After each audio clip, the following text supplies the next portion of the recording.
Buenos días, Marta. Es un placer contar con tu participación en este proyecto en el que vamos a hablar sobre ciudadanía europea. Muchas gracias, Alessandra. Es un placer participar en este proyecto. Para empezar,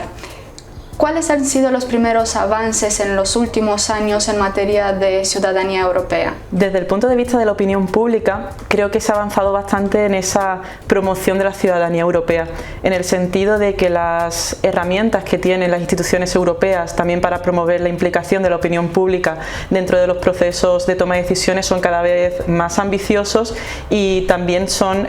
más divulgativos desde el punto de vista comunicativo. Es decir, creo que es importante que exista el concepto de ciudadanía europea, pero todavía es más importante que la ciudadanía europea sepa cuáles son los derechos que tiene gracias a ese concepto de ciudadanía, ¿no? Entonces yo creo que las instituciones europeas, principalmente la Comisión Europea y el Parlamento Europeo, están haciendo un esfuerzo bastante importante en materia comunicativa para introducir a la ciudadanía europea dentro de ese proceso de toma de decisiones. Hemos tenido algunos procesos políticos, como puede ser por ejemplo la iniciativa Ciudadana Europea, pero también hemos visto que cada vez están más en la participación ciudadana, en el sentido de que están en redes sociales, en el sentido de que tienen una interacción bastante continua también con los medios de comunicación, promoviendo temas que piensan que le interesa a los ciudadanos y que también creo que les está ayudando a reforzar ese concepto de ciudadanía, porque el primer paso es que lo conozcan y una vez que lo conozcan pues estarán todavía más integrados dentro de ese proceso de participación política. Entonces lo concibo desde una especie de ciclo, una especie de bucle en el cual el primer paso es que la opinión pública sea consciente de sus derechos como ciudadanos para que efectivamente y posteriormente pueda formar parte del proceso de toma de decisiones que la Unión Europea ya está previendo para esos ciudadanos, ¿no? ¿Y conoce la opinión pública todo lo que implica ser ciudadano de la Unión Europea? Vamos en ese camino, pero no lo creo. Yo, para responder a esa pregunta, me apoyaría en una teoría de comunicación que se llama de la jerarquía de los efectos, que significa que en un primer estadio la ciudadanía tiene que conocer un tema, eso le suscitará una respuesta emocional y eso en última instancia le llevará a una mayor participación política. Entonces muchas veces las herramientas de comunicación hacia la opinión pública van muy dirigidas a la fase 2, que es a la fase emocional, a crear sentimientos en el ciudadano. Pero cuando hablamos de temas europeos nos encontramos en muchas ocasiones que a la ciudadanía le falta ese primer paso, el conocer. Entonces, a medida que se vaya reforzando también a partir de las estrategias de comunicación de las instituciones europeas esa primera fase, esa fase de conocimiento, se llegará a una respuesta emocional más proclive, quizás incluso más europeísta en algunos casos, y además en última instancia le llevará a una mayor participación europea. Por lo tanto, y resumiendo, a medida que las instituciones europeas vayan avanzando más en materia de comunicación en esa primera fase, que lleve a un mayor conocimiento de la ciudadanía sobre sus derechos como ciudadanos europeos, se conseguirá una mayor implicación en última instancia en esa última fase. Me alegro que hayas mencionado lo de la participación. ¿Cómo se podrían reforzar los mecanismos de participación ciudadana? Recorriendo el camino de forma inversa. Desde mi punto de vista, también a diferencia de lo que ocurre a nivel nacional, los ciudadanos, como te decía, parten de un conocimiento previo de cómo funcionan las instituciones, de cómo funciona la política nacional. Cuando nos vamos a política europea, el principal escollo que los ciudadanos tienen que superar es el conocer cómo funcionan las instituciones europeas en sí mismas. Y a partir de ahí, a medida que conozcan más, tendrán emociones, desde mi punto de vista, más positivas también sobre qué es lo que hace la Unión Europea, porque la conocerán en mayor profundidad. Y una vez que tengan esas emociones un poquito más proclives o un poquito más cercanas a las instituciones europeas, también verán que tiene sentido participar en su toma de decisiones, porque sabrán cómo y sabrán también el resultado, la consecuencia de participar en el proceso de toma de decisiones dentro de la política europea. Con lo cual, en este sentido, yo creo que la clave está una vez más en que las instituciones europeas se focalicen en esa primera fase con una decisión que quizás es un poco controvertida, que es ser más valientes en su comunicación proactiva, es decir, no tener miedo a informar sobre aquellos temas que quizás de principio piensen que puede crear una emoción negativa, porque la clave no está en la fase 2, no está en la emoción, la clave está en el conocimiento de los ciudadanos. Un ejemplo claro,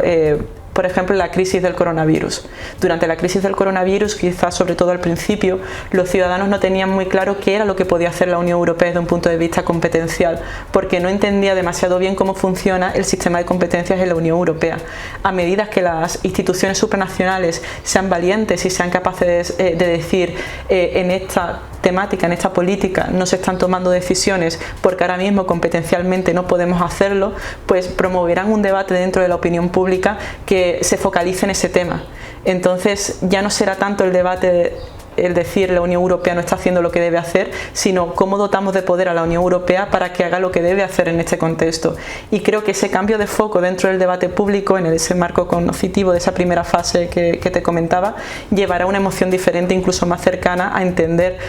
o más proclive, más amistosa respecto a la Unión Europea, porque entenderán que eso se debe a un marco competencial previo. Y eso en última instancia le llevará a saber dónde tiene que participar como ciudadano de la Unión Europea y cómo puede tener un papel relevante en la toma de decisiones.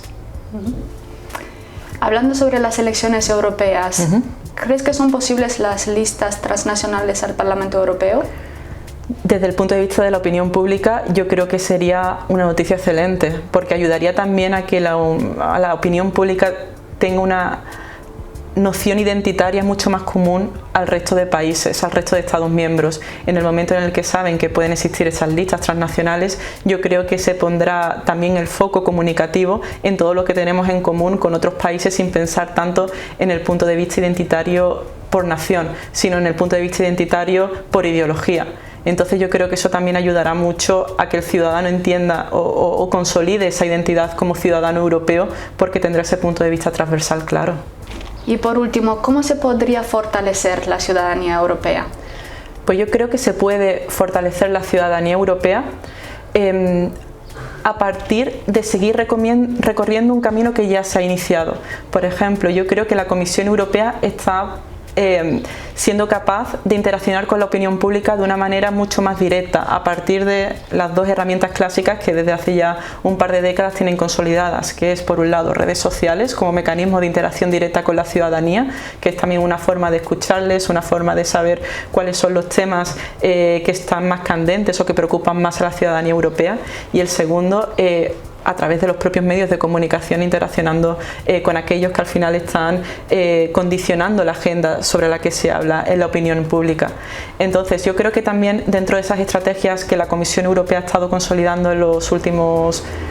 años, pero sobre todo en los últimos meses, ahí se ha visto un punto de inflexión muy claro con la guerra en Ucrania, está consiguiendo una serie de logros que le ha costado mucho llegar a ellos. Por ejemplo, el ser capaces de ser tan contundentes en la respuesta, de una forma que la ciudadanía entienda de una manera clara, incluso unitaria entre las propias instituciones. Creo que ese es el camino a recorrer y que le ayuda mucho a que la ciudadanía entienda al final qué es la Unión Europea, cómo funciona la Unión Europea, y se vaya fortaleciendo esa primera fase en la que estoy insistiendo tanto, ¿no? Ese conocimiento de la opinión pública. A medida que la Unión Europea sea capaz de dar esos mensajes contundentes, claros, directos a la ciudadanía, la propia ciudadanía irá entendiendo mejor cómo funciona la Unión Europea y como consecuencia irá consolidando su propia identidad como ciudadanos europeos. Yo pertenezco a ese proyecto porque tiene mis mismos valores, tiene mis mismos principios, toma decisiones con las que me puedo identificar, en las que además he votado por esa representación que tienen también a través del Parlamento Europeo, y eso le llevará, como decía, a esa mayor emoción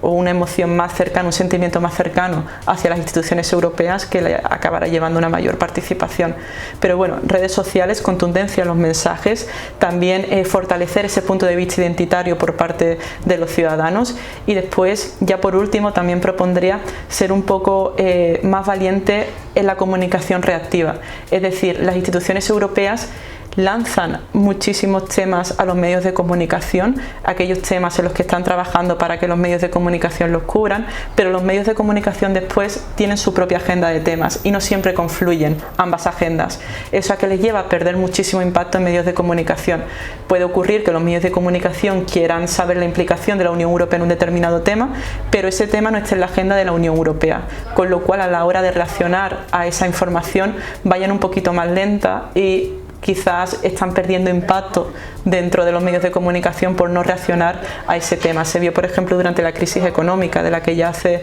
unos años, ¿no?, en los cuales los medios de comunicación querían hablar sobre crisis económica y quizás las instituciones supranacionales, principalmente de la Unión Europea, no querían promover una respuesta en ese tema en algunos momentos. Eso les llevaba a perder impacto dentro de los medios de comunicación. Pues a medida que esos miedos se vayan superando y vayan entrando en los temas que preocupan a los medios de comunicación, preocupan a la ciudadanía y que están dentro de los medios masivos, en los que incluyo tanto medios de comunicación tradicionales como redes sociales, pues a medida que se vaya superando ese miedo y se vaya reaccionando a todos esos temas, que insisto, se está haciendo y sobre todo en los últimos meses se está yendo mucho más en esa dirección, pues yo creo que se acabará llegando mucho más a la ciudadanía. La ciudadanía comprenderá mejor el proceso de integración europeo y en última instancia eso llevará a una mayor participación por parte de los ciudadanos. Parece ser que queda mucho trabajo por hacer, pero nos quedamos con muchas ideas. Muchas gracias, Marta, por tu participación. Muchas gracias, Alessandra, es un placer para mí participar.